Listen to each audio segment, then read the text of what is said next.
Bismillah, Alhamdulillah, salatu wassalamu ala rasulillah nabiyina Muhammadin wa ala alihi wa sahbihi ajma'in wa ba'd.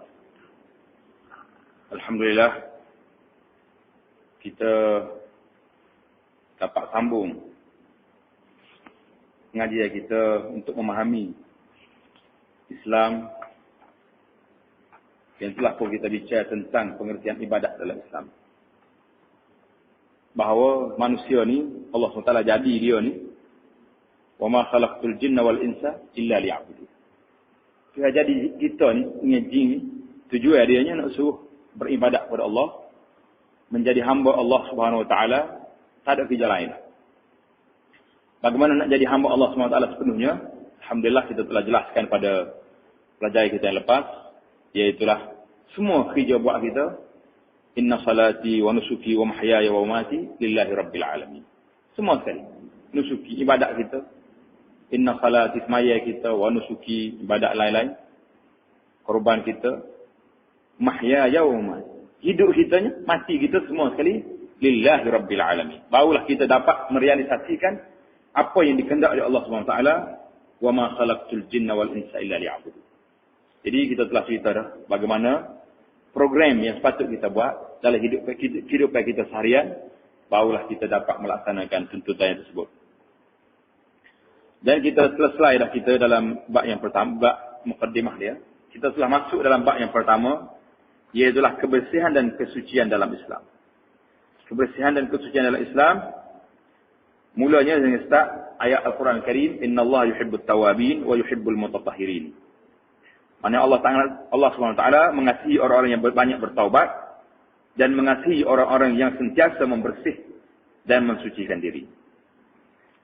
Kemudian hadis yang ke-10 iaitu an Abi Malik Al-Asy'ari, Nabi sallallahu alaihi wasallam telah jelas kepada kita tentang at-tuhuru syatrul iman.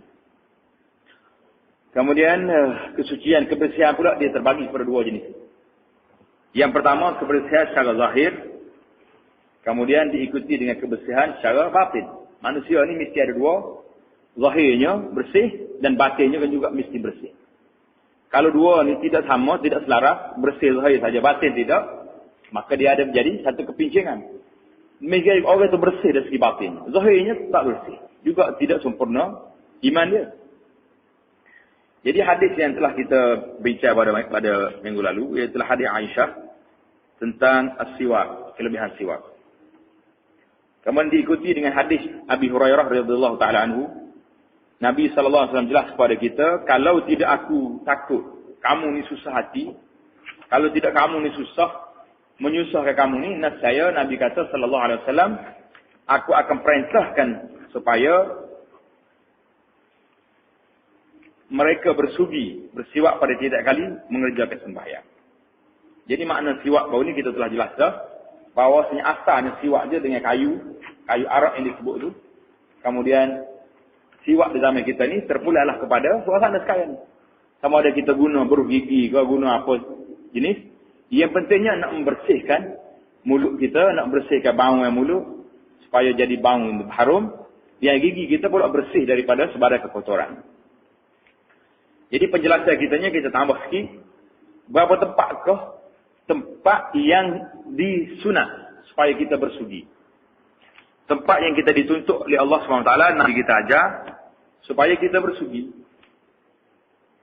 Kerana ia ini termasuk dalam sunan fitrah. Sebagaimana yang disebut dalam hadis yang ke-13. Hadis yang ke-13 mari malam ni. An Abi Hurairah radhiyallahu ta'ala anin Nabi sallallahu alaihi wasallam qala, khamsun minal fitrah. Khamsun minal fitrah. Al-khitanu wal-istihdalu wa taqlimul azafir wa naqful ibti wa qassus syarib. Jadi hadis kita malam ini sambung kepada hadis Sunan Al-Fitrah baru ni. Sunan siwak sebagai penjelasan lagi, tambahan kepada cara-cara kebersihan zahir manusia. Nak bersih zahir manusia ni Nabi kita sallallahu alaihi wasallam ajar semua sekali.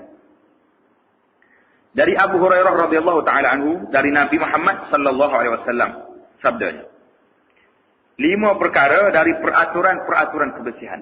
Dia panggil sunan al-fitrah. Awan fitrah. Fitrah ni ada mengatakan sunnah. Fitrah ni maksudnya kejadian manusia. Manusia ni dijadikan dalam keadaan supaya dia terbersih. Bila dia bersih, maka kena jaga. Jaga lagu mana peraturan, jaga mana adat dia. Nabi kita sallallahu alaihi wasallam jelas pada kita 5 perkara dari peraturan kebersihan daripada fitrah dipanggil. Kejadian manusia ataupun sunnah yang mesti diikut. Yang dituntut oleh agama kita. Iaitulah berkhitan. Apa makna khitan? Orang yang panggil sunnah. Bahasa Melayu kata sunnah, berkhitan. Kau tak kenal khitan? Kena ada. Sunnah kena. Orang kata nak pergi sunnah. Nak pergi khitan. Satu lagi nak mana nama dia apa? Khitan? Jauh. Nah, tiga. Yang masyhur di kalangan kita ni itulah. Jauh dia rasa lebih terkenal lagi di tempat kita ni. Nak pergi budak tiba tak jauh lagi. Dia tak jauh. Wal istihdad, mencukur bulu ari-ari. Ni cukur bulu ari-ari ni termasuk dalam amalan fitrah. Memotong kuku. Wa natful ibti, mencabut bulu ketiak. Wa qassu syarib, dan menggunting misai.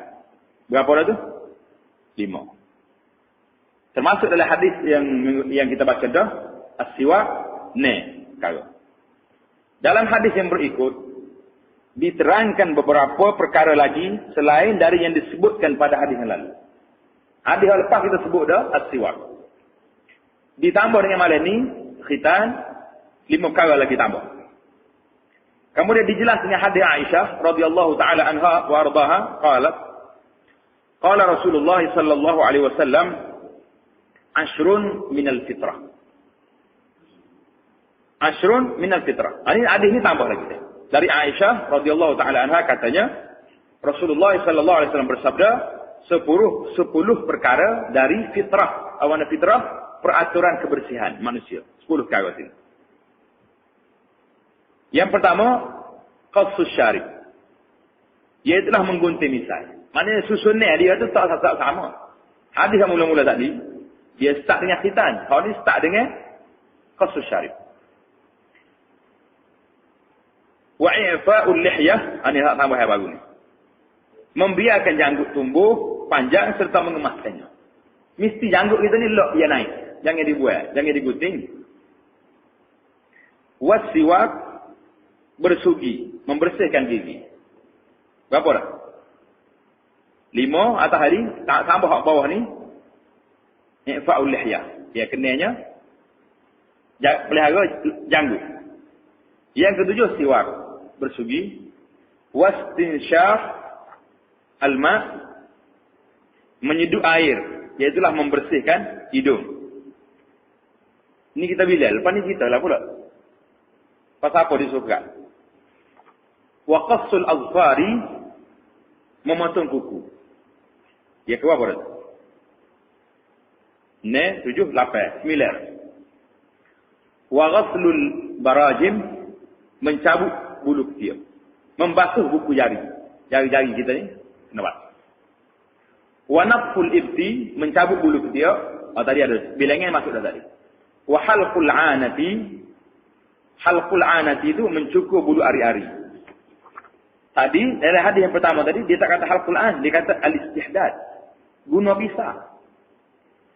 Tak ingat tak? Dalam hadis yang 5 tadi, khamsun minal fitrah. Al-khitan wal istihdad. Istihdad tu maknanya guna pisah cukur. Tak royak nak suruh tak mana pisah cukur tu. Ni hadis yang kedua ni baru jelas. Tujuan pisah cukur tu nak berapa? Khalqul anah.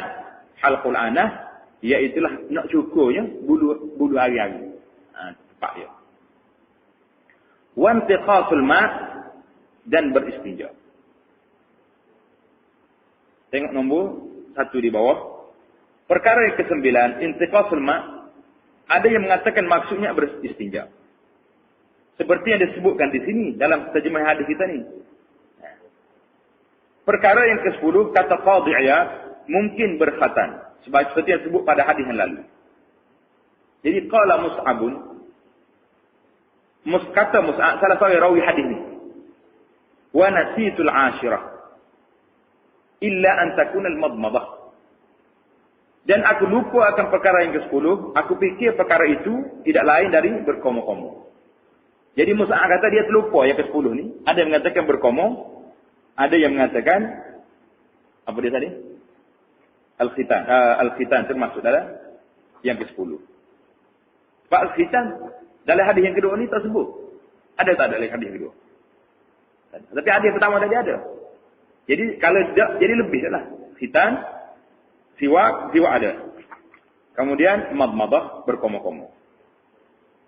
Sekarang ini kita balik semula, undur balik pada perbincangan daripada awal 10 perkara yang nak dibincang malam ni. Yang pertama sekali al-khitan. Ikut hadis yang pertama tadi, yang pertama al-khitan. Apa makna khitan? Jawi ataupun bersunat. Apa dia hukum berkhitan? Mesti ke? Wajib ke? Sunat ke? Kau tak payah. Lagu mana? Perkara-perkara yang tersebut ada yang wajib hukumnya dan ada yang sunat. Jadi perkara 10 perkara ni ada yang wajib, ada yang sunat. Yang wajib ialah beristinja. Apa makna beristinja? Beristinja maksudnya membersihkan diri daripada kekotoran hadas. Macam kita buat air kecil. Istinja dianya sama ada dengan air atau dengan batu.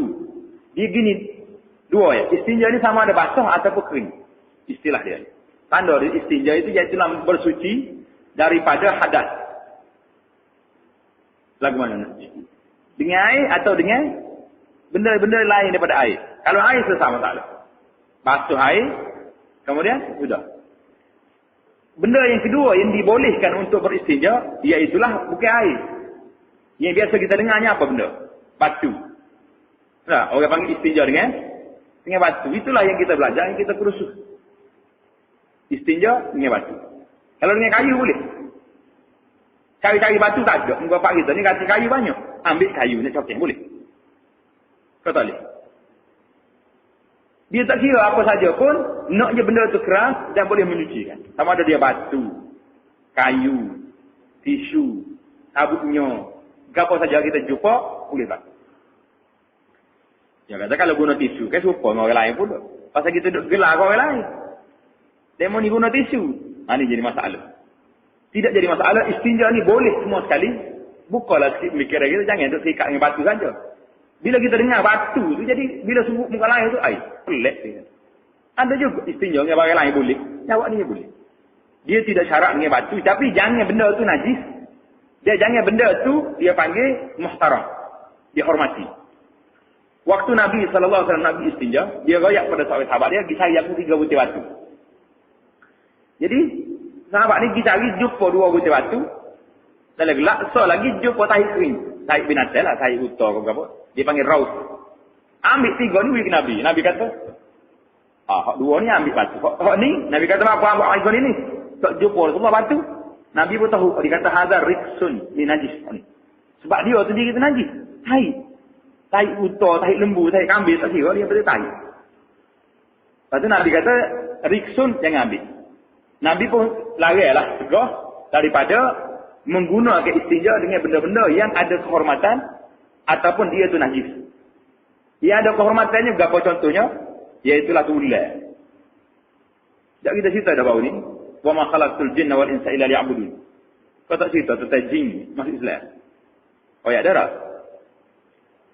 Kau ayat tempat lain. Masa banyak tempat dia cerita.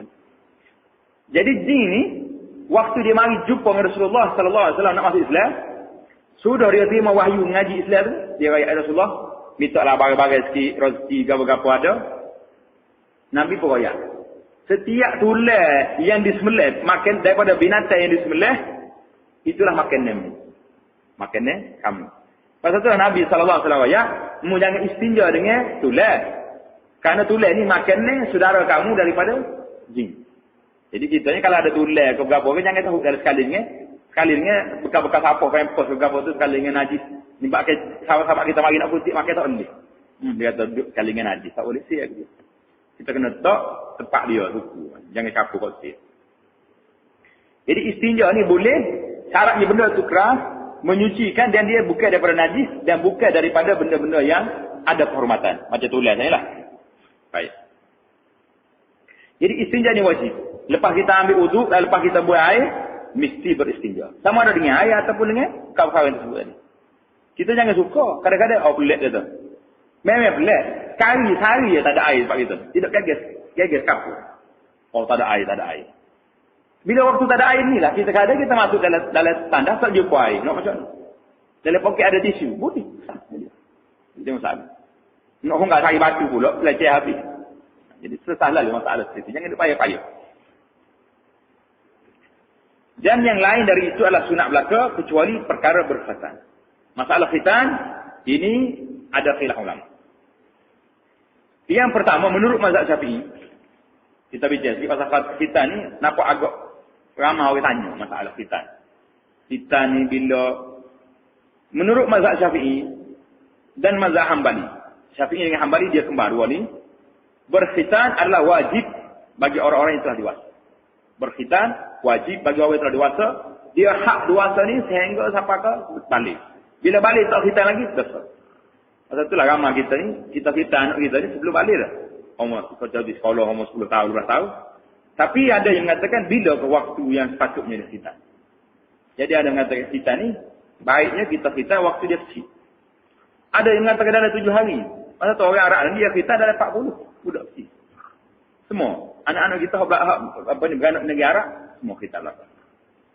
Asal dia nak masa kecil tu. Budak tak tahu apa. Masuk di kerak mentah atau lebih. Kena susu mak dia. Tak kata apa. Pakai tidur senyap. Esok. Biasa main mula.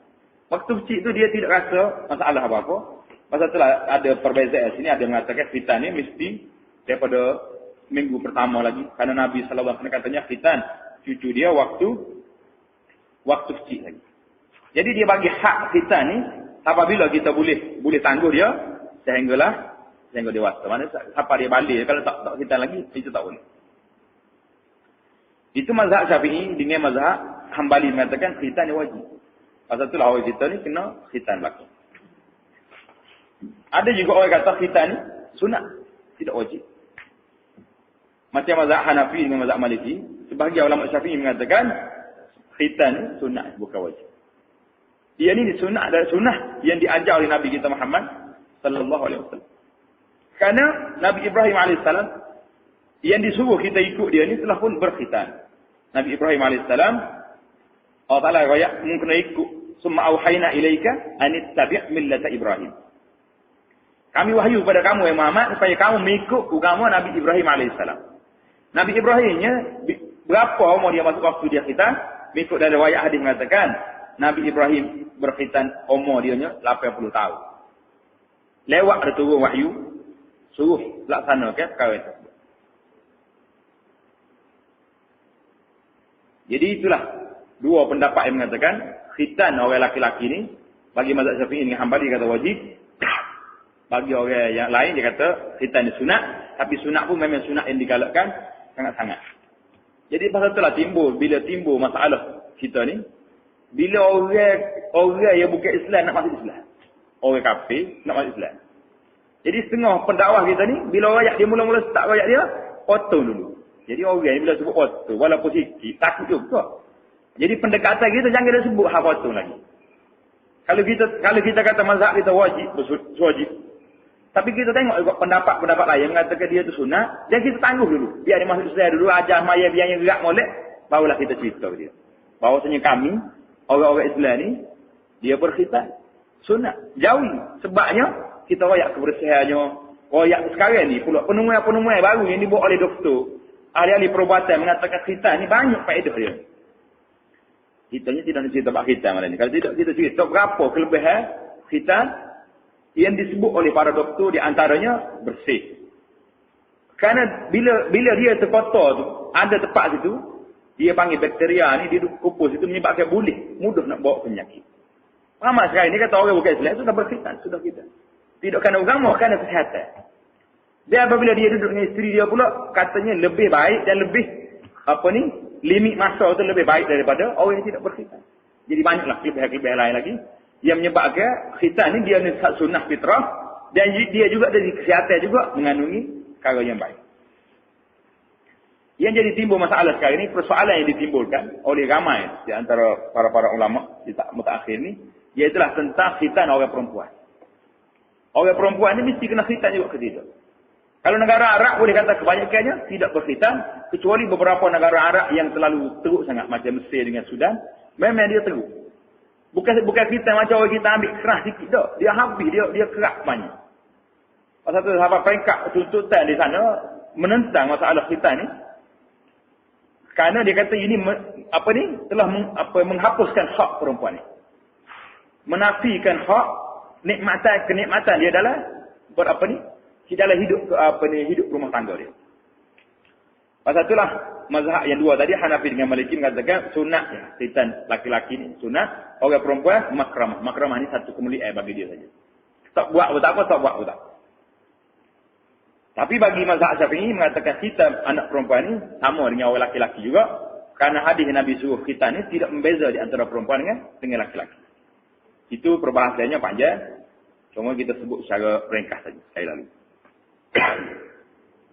Yang kedua, apa dia yang kedua?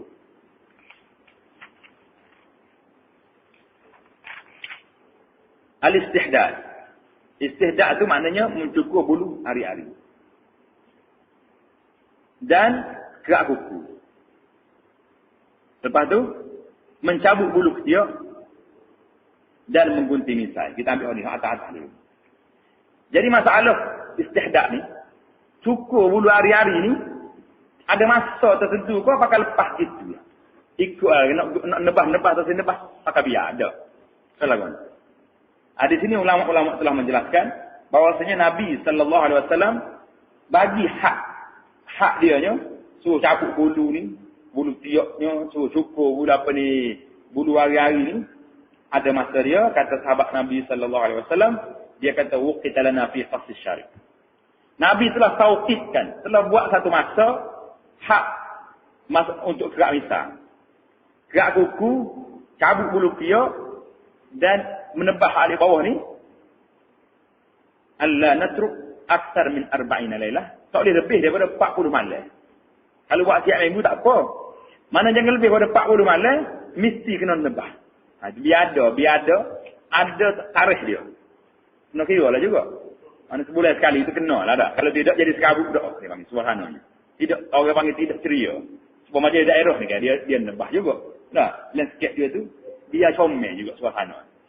Jadi Nabi SAW telah buat tauqid 40 hari, 40 malam. Tak boleh lebih dah tu. Jadi kena rajin. Kadang-kadang kita ni lorak pelajar pakai jika abu misal tu sekali kalau makan laksa kat sekali kuah-kuah manis seluk sekali. Jadi kena guti misal, jangan lock gitu. Baik, bila masuk masalah satu lagi, kena kalau hak bulu tiak dia suruh cabut, kalau guti boleh.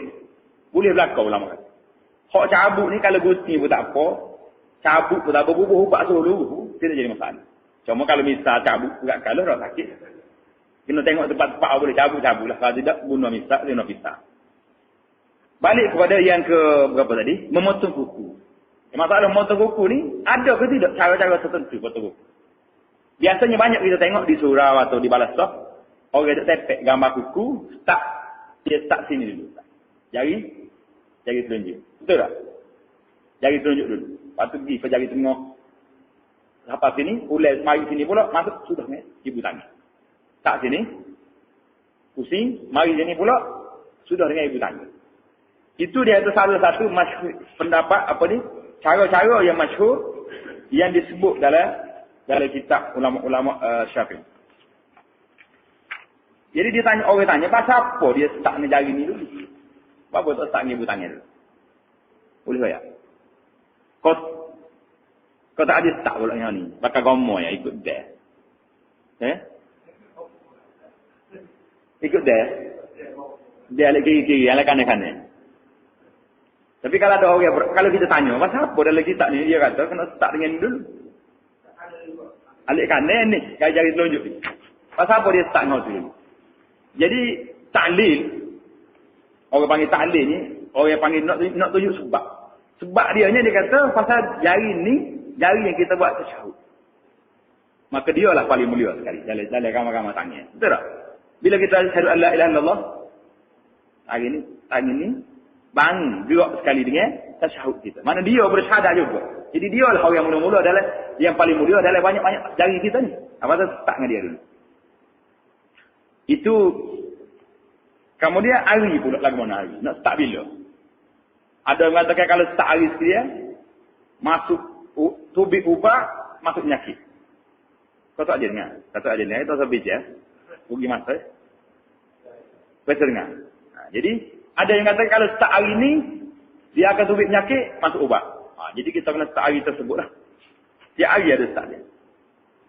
Jadi, apa-apa yang disebutnya, menurut ayat kesimpulan di sininya, ada satu hadis yang disebut daripada Abi Hurairah. Hadis ni hadis maudhu'. Hadis maudhu' maknanya hadis yang tidak sabit daripada Nabi sallallahu alaihi wasallam. Orang kata hadis. Jadi tak boleh kata hadis. Kena kata hadis maudhu' maknanya hadis yang direka daripada Nabi sallallahu alaihi wasallam, bukan daripada Nabi. Nak oyak hak bukan. Supaya kalau ada orang tulis di dia esok cabutlah. Buat kata bukan hadis. Dia kata apa?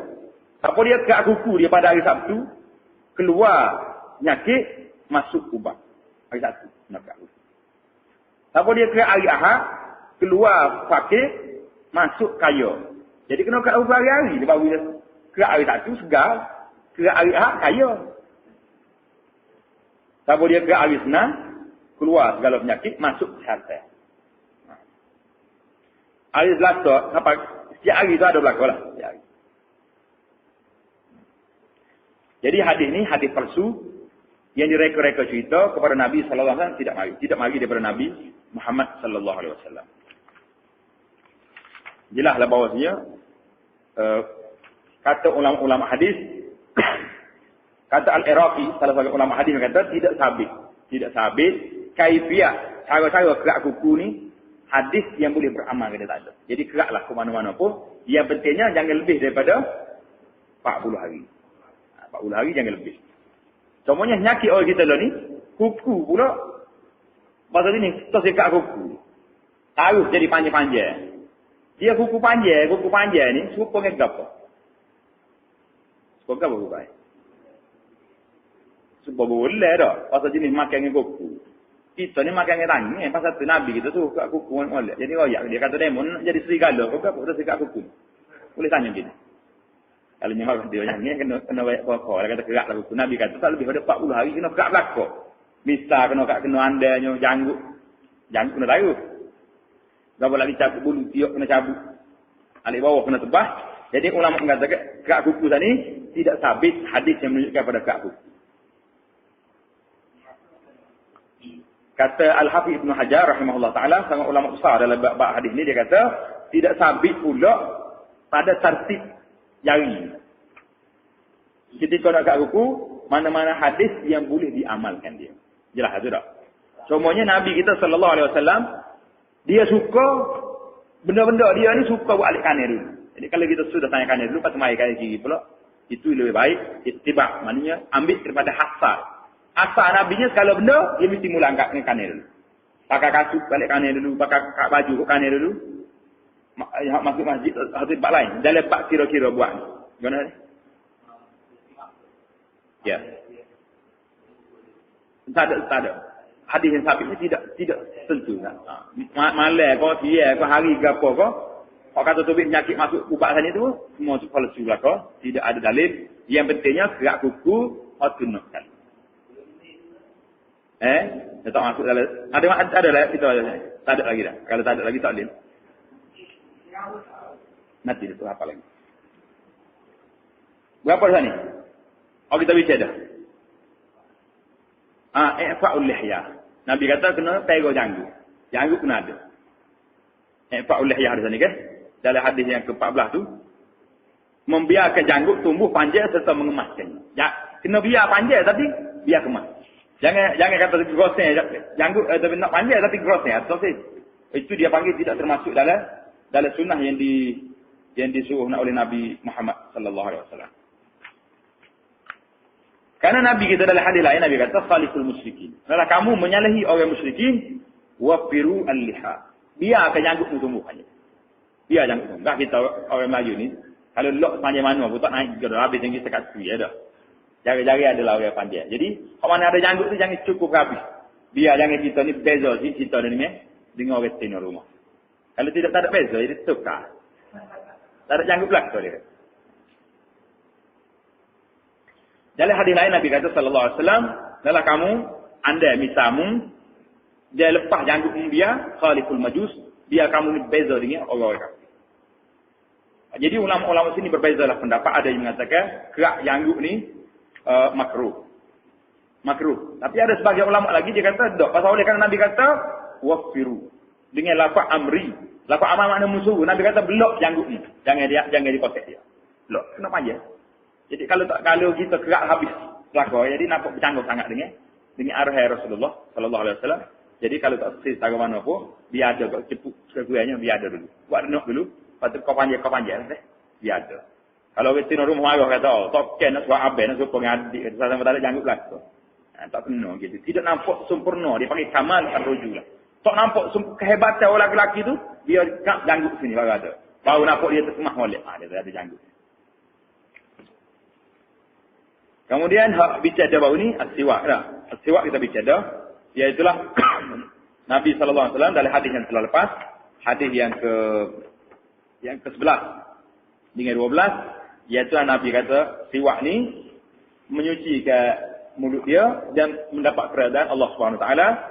Cuma kita tambah sikit malam ni, berapa tempat yang disunatkan kita bersiwak? Yang pertama sekali ketika bangun daripada tidur. Bila kita sedar tidur, sebelum apa ni nak pergi masjid tandas tu, basuh muka, nak siwak. Yang kedua adalah kita bersiwak setiap kali wudu. Jadi kita bicara siwak ni mesti dengan kayu ke? Kalau jawab dia dengan beruh gigi pun tidak jadi masalah. Yang ketiga setiap kali nak sembahyang kita siwak. Yang keempat ketika masuk rumah. Masuk rumah kita siwak dulu. Barulah kalau nak pergi dekat orang tino rumah pun dia kata tidak ada bang pelik jadi mari dulu nak kecek orang rumah. Yang keempat sunat kita bersiwak ni ketika berubah bau mulut kita lama dah kita duduk dia makan pedok ke pedok. Jadi baiklah kita bersiwak. Yang keenam ketika nak baca Quran. Manakala kita nak baca Quran, malam-malam sudah makan berapa semua sekali dah, siwak dulu barulah kita ambil Quran. Tersebut dalam hadis yang hasan, sanadnya jayyid. Nabi sallallahu alaihi wasallam kata, seorang hamba itu apabila dia bersiwak, kemudian dia bangun sembahyang. Sudah dia siwak, dia bangun sembahyang. Bangun juga malaikat belakang dia. Duduk dengar dia baca. Sehingga malaikat mari duduk dekat kita, hatta yadha'fahu ala fi. Tak mulut dia tepi mulut kita. Duduk dengar kita baca Quran. Jadi malaikat-malaikat ni sensitif dengan bau-bau yang tidak harum. Dia sensitif. Pasti bau busuk. Jadi kata Nabi sallallahu alaihi wasallam, mana-mana ayat Quran yang kita baca tu subik masuk dalam mereka. Fatahhiru afwahakum lil Quran, kata Nabi sallallahu alaihi wasallam, maka bersihlah mulut kamu untuk Quran. Bersih mulut kamu untuk Quran. Jadi banyak Nabi kita ni sallallahu alaihi wasallam ajar sangat-sangat kelebihan kepada kita. Kemudian yang ketujuh, adalah kita bersih juga mulut kita sebelum keluar daripada rumah kita. Kalau kita sudah duduk relax rumah nak subik, pakai ayat siwak pasal biar kita jumpa dengan orang dalam keadaan kitanya comel, bangunnya. Tidak kata orang pergi dekat. Kalau bangun busuk sekali, minggu depan jumpa pula nak salah, tak apa nak pergi dekat. Tidak. Dia kata tak boleh main dia ni. Tak apa sedap bang. Masalah apa lagi yang tak selesai. Al-istinsyaq, iaitulah kita bersih air. Masuk air dalam hidung. Biasanya hak ni disunatkan supaya kita buat waktu bangun daripada tidur. Dan waktu kita nak wudu. Pasal apa dia suruh masuk air dalam hidung? Mengikut riwayat mengatakan, syaitan dia tidur dalam hidung. Syaitan. Pasal tu, bila tempat kosong kat situ. Kita tidur, mana tempat terbuka? Dalam hidung, dia masuk ke tempat kosong. Syaitan tidur. Waktu bila kita ambil wudu, kita bubuh air, dia pun lari sudah. Yang hidup sini, kata aku nak pergi semayang. Tu kita banyak jawab ni. Bila kita bangun tidur tu baca doa dulu. Allahumma inni alhamdulillahillazi ahyana ba'da ma amata wa nusyur. Lepas pada tu masuk di basuh muka, masuk air dalam hidung, amat setan, nak masuk tandas pun, doa juga minta biar dia lari dulu, jangan kakak lagi. Barulah kita boleh melaksanakan ibadat yang kita sebut ni. Wa ma khalaqtul jinna wal insa liya'buduni. Barulah kita dapat merealisasikan hak nak jadi hamba abdi kepada Allah. Sepenuh masa tu insya-Allah akan berjaya dengan komit, dengan cara yang kita buat mengikut apa yang diajar oleh Rasulullah sallallahu alaihi wasallam. Apa lagi yang tersebut? Membasuh buku jari. Jadi setiap jari kita ni biasanya tempat-tempat bersendi. Nabi kita suruh basuh tempat-tempat ada sendi ni. Pasal biasa di sendi ni tempat bipak ni tidak ada daki situ kalau kita tak basuh. Sama ada tangan kita mana-mana celah kaki, siapa di celah telinga pun kena baraj ni kena basuh. Supaya kita tak gosok celah telinga ni. Sekali-sekala kalau pengat waktu tu bik tak ada. Jadi pasal tu tidak bersih. Tempat-tempat lipatan, tempat-tempat duduk apa sendi-sendi ni kena bersih belaka kata Nabi sallallahu alaihi wasallam.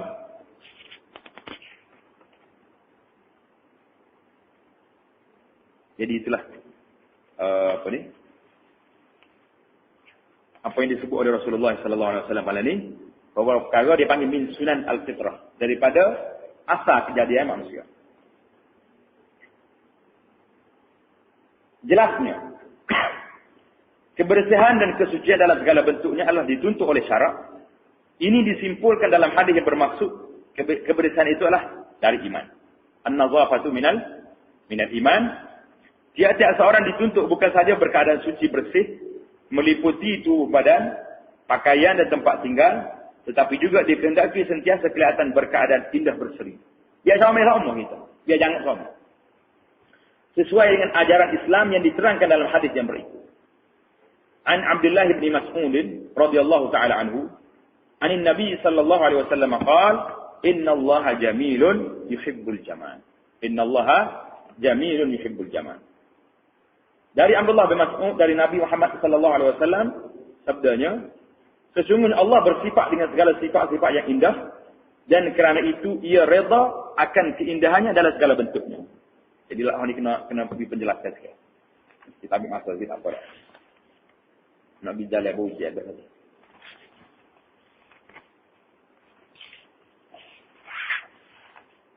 Jadi tengok nombor 1 di bawah tu apa di situ? Sahih Muslim. Ini adalah sepotong dari sebuah hadis yang panjang. Hadis ini panjang. Dari hadis itu dapat dipaham sebab-sebabnya Rasulullah sallallahu alaihi wasallam telah menyerangkan secara khusus tentang soal keindahan ini. Kandungan hadis ini dengan sepenuhnya seperti berikut. Tengok hadis. Hadis nak jadi innallaha jamilun yuhibbul jamal. Kadang-kadang kita ni bila ambil sekiranya hadis, kita tak mari semua boleh jadi pemahaman kita mengenai hadis tu tak benar. Jadi apa dia cerita sebenarnya hadis ni? Pada suatu hari, baginda sallallahu alaihi wasallam mengingatkan umatnya supaya jangan mereka bersikap sombong dan takbur. Nabi kita pesan, kamu jangan sombong, jangan takbur. Kerana sesiapa yang ada dalam hatinya perasaan sombong, takbur. Ini dengar. Dari hati dia kalau ada sombong dengan takbur, walau seberat sebutir debu sekalipun. Detik dalam hati kita ni, sebutir debu beratnya. Kemudian ia mati dalam keadaan mereka tidak bertaubat, maka ia tidak akan masuk syurga. Wal'iyadzubillah. Nabi kata sallallahu alaihi wasallam, man kana fi qalbihi mithqalu dzarratin min kibr. Ada sifat takbur dalam diri dia ni sebesar biji. Sebesar zarrah, sebesar debu. Orang ni tak boleh masuk syurga secara kena celup dan neraka dulu, wal'iyadzubillah. Kalau tak bertaubat, mestilah seorang itu akan mari detik dalam diri dia, akulah hebat lah ni. Bila kita ingat dalam diri kita lagi, tidak orang panggil ada perasaan takbur. Serah orang lain lekeh. Pada waktu itu, kita kena tolak selalu. Tolak selalu dengan hati kita, tolak lalu. Aku ni, kecek lagi ni, tak molek. Mana kita sendiri, kita tolak. Jangan istimrah. Jangan berterus saja. Kita duk memikir lagu tu, duk kondem orang. Duk serah kita yang pandang. Orang lain tak usi belakang. Tak boleh. Bila kita serah mari dalam hati lagu ni, tolak selalu. Ini salah ni. Jadi sahabat Rasulullah sallallahu alaihi wasallam dia dengar Nabi kata, tak akan masuk syurga orang yang ada dalam hati dia sebutir zarah takbur, bangun lalu dia. Salah seorang sahabat baginda bertanya, bagaimana halnya orang yang suka mengambil berat supaya pakaiannya sentiasa indah? Orang ni suka berjanguk. Baju nak sama-sama. Cantik. Adakah yang demikian? Termasuk dalam sifat sombong, takbur yang dilarang. Hak ni kalau dipanggil sombong, takbur ni. Baginda sallallahu alaihi wasallam menjawab, "Innallaha jamilun yuhibbul jamal." Itu jawapan kepada soalan orang itu, kalau orang ni suka penampilan dia janguk semua, masa takbur ke tidak? Nabi kata, sungguhnya Allah bersifat dengan segala sifat-sifat yang indah, dan kerana itu ia redha akan keindahannya dalam segala bentuk. Selagi pakaian bersih, tidak menyalahi syariat, pakai comel-comel dengan harta yang halal, tidak jadi masalah. Kemudian baginda menjelaskan lagi. Penjelasan Nabi tambah lagi, sebenarnya sombong takbur ialah perbuatan menentang perkara yang benar. Sombong takbur salah ni, iaitulah kita tahu benda tu benar, tapi kita tak terima. Pasal tak terima. Suruh kita bisa kata orang ni royak, tak boleh pakai dia. Betul dia royak, betul, tapi aku tak siap ambil. Maka ini dipanggil takbur. Takbur ni kata Nabi sallallahu alaihi wasallam apa? Al-kibru batarul haq. Menolak kebenaran itu dipanggil takbur. Wa ghamtun nas, dia kita memperlekehkan orang lain itu dipanggil takbur. Mana kita rasa kita ya bisa. Orang lain tak pakai kita. Jadi itu dia panggil tak boleh. Sombong takbur ialah perbuatan menentang perkara yang benar. Kalau kita tengok orang itu benar, walaupun dia tu orang kapur, orang kecil juga, kita kena terima. Dan memandang rendah kepada orang lain, kita jangan pandang rendah orang lain, kita yang bisa lah. Tak boleh, itu dipanggil takbur. Jelasnya tiada seorang bukan saja dikendaki berkeadaan bersih suci dan indah berseri, tetapi juga disunatkan memakai bau-bau yang semerbak harum, terutama apabila hendak pergi ke masjid. Dalam pada itu, tambah heboh cik ni. Patut dia besar ni. Kaum perempuan dilarang memakai bau-bauan semasa keluar dari rumah. Walaupun comel tak mana orang perempuan, dia dilarang pakai bau-bauan waktu tubik pada rumah. Dia tak boleh pakai bau. Nabi kita larang. Nabi kata, man ista'far. Mana-mana orang perempuan yang pakai bauan yang harum, keluar daripada rumah dia, lalu depan laki-laki yang bukan mahram dia, orang ni sudah dianggap sebagai perempuan pelacur. Kata dia perempuan, fahiyah zaniyah. Nabi kata, orang ni dianggap sebagai pelacur. Jadi itu juga bahasa apa? Tidak benar orang perempuan ni pakai air wangi di hadapan laki-laki. Kerana ini menaikkan syahwat.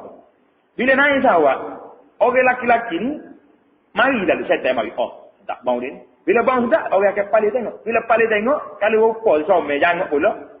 Mari dari hati dia air. Air lalu, rasa nak kecek lah. Rasa nak ngorak lah. Rasa nak tegur. Macam-macam perasaan ada mari. Mula-mula tengok dulu. Kata Syauqi, فَنَظْرَةٌ فَسَلَامٌ فَكَلَمٌ. Mula-mula tengok. Esok, salam dulu. Assalamualaikum. Lepas tu, فَكَلَامٌ. Kecek pula, buah. Lepas pada buah, faliqa'un, janji dalam mana-mana pula. Ni, saya ikat berambak, saya mesti ada. Jadi, kita lagi. Orang isteri-isteri kita, anak-anak kita, kalau dia nak pakai air bau, kata pakai rumah, untuk cik abang remon. Ni tanya abang kelik, busuk bang, nak pergi dekat malah. Tanya nak tobek kedai, tak mudah, sebab tu lalu, tu bang dah. Nabi kata, sallallahu alaihi wasallam, mana-mana perempuan yang ista'farat.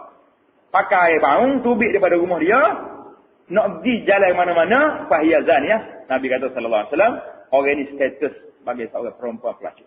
Perempuan yang tidak baik. Dia tak syarat pelacur ni, dia melacur jual tubuh dia. Mana dia seolah dia jajah tubuh dia kepada Allah. Buka pintu fitnah, orang tengok abang sudah. Tengok. Oh, sama. Tunggu. Tapi lah. Nazratun fasalamun fakalamun faliqa. Lepas tu yang terakhirnya, wal'iyadzubillah. Jadi kau yang tidak baik. Itu penjelasan kita. Inna Allah jamilun yuhibbul jamal.